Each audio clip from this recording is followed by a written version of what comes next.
What's happening right now, obviously, is issue one, and issue one has been a very hot topic here in the state of Ohio. Both sides are really trying to rally their troops to get people out to vote, and been a lot of misinformation around what issue one actually is. So, do you mind just kind of taking a second to explain the truth about issue one, what it is, and why it's so important that Ohioans get out to vote? Yeah, so the truth about issue one is that it is about protecting our Constitution. It's about elevating the threshold for passing a constitutional amendment. Honestly, something that Ohio should have done many, many years ago, like many other states do. It's just too easy to amend our state constitution, and it leaves it open for abuse right now, where out-of-state special interests that have millions of dollars can come into our state and try to get a liberal pet project done by really governing by constitutional amendment. We know that's not how government should work. Constitutions exist really for two reasons. Constitutions exist to establish the rules of how we govern our state, how a bill becomes a law, three branches of government, separation of powers. Constitutions also exist to enshrine fundamental rights, things that we really broadly all agree on, the things that are enshrined in the US Constitution in the Bill of Rights, those things that we all kind of agree to live by. Those are why we have constitutions. We don't have constitutions to do abortion amendments or casinos or marijuana or to change the standards for how farmers take care of livestock. Or I mean, there's all kinds of bad ideas that people have out there.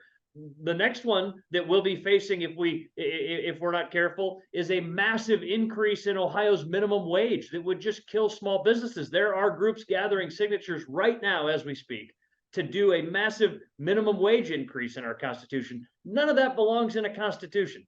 You've seen me explain this like this too.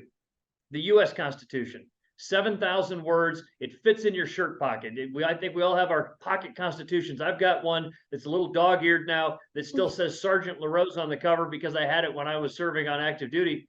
The US Constitution fits in your pocket because it's hard to amend.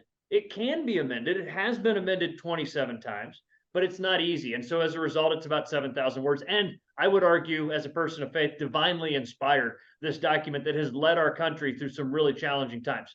Contrast that with our state constitution. It's not 7,000 words, it's 70,000 words. It's been amended close to 200 times, and it's only getting worse. And if we don't want to become California, right? We've all seen this where every year is proposition this and proposition that, and it's all these different sort of direct democracy propositions on the ballot in California.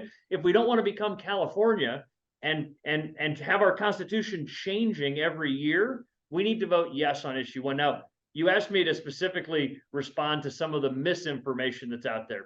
Lizzie, I have another word for it, and I'll let your viewers look up what this means. There's a lot of BS out there as it relates to issue one, and the leftists and their out-of-state allies and their allies in the media are telling a lot of whoppers, a lot of big lies. One of them is that they're saying this is exclusively about abortion.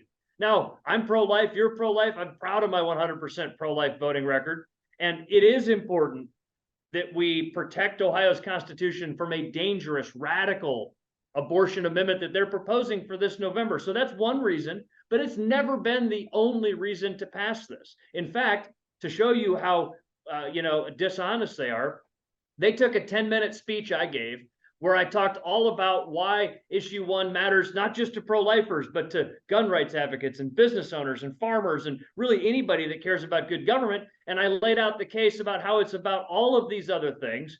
And then I also said, and yes, it's also about protecting our Constitution from a radical pro-abortion amendment. Of course, that's the part they clipped out, that 10 seconds out of a 10-minute speech, and they're using my own words against me in ads that are running now, really not against me, but against Ohio, out of context, completely dishonest. This is about anybody that wants to protect our Constitution from a radical leftist agenda, including protecting our Constitution against this really dangerous pro-abortion amendment. But there's another lie that's being told right now. Even their name is dishonest. The organization advocating a no vote on issue one calls themselves One Person, One Vote. Well, what a nice slogan. Good for a bumper sticker. Issue one doesn't do any harm to the concept of one person, one vote. In fact, it strengthens it. It doesn't harm democracy or majority rule. In fact, it strengthens it. And so the no vote crowd that's telling people that this is about protecting democracy or about protecting one person, one vote, they're being completely dishonest, because here's the fact. After Ohioans show up in massive numbers and vote yes on issue one, just like I am, just like I suspect you're doing, after we pass issue one, you will still have majority rule alive and well in Ohio, because we know all power exists at the people. It's the citizens of Ohio that have the power. And so after issue one passes, the citizens can still change the law through what's called an initiated statute, and they can vote 50% plus one would pass an initiated statute. The citizens of Ohio can change the law through the referendum process, which is again 50% plus one, to take out a bad law that they don't like. And of course, the citizens of Ohio can work with our duly elected state legislature to change the law, which is really the best way to do it. And so all of those are ways where still through majority rule of 50% plus one, we can change the law. All issue one does is elevates a constitutional amendment to a level above that. It says this document is special. This is our founding document. You shouldn't be able to change it so easily. We're going to protect our Constitution, just like most other states have done, by elevating the standards for how we pass a constitutional amendment. And it's important that we call those lies out.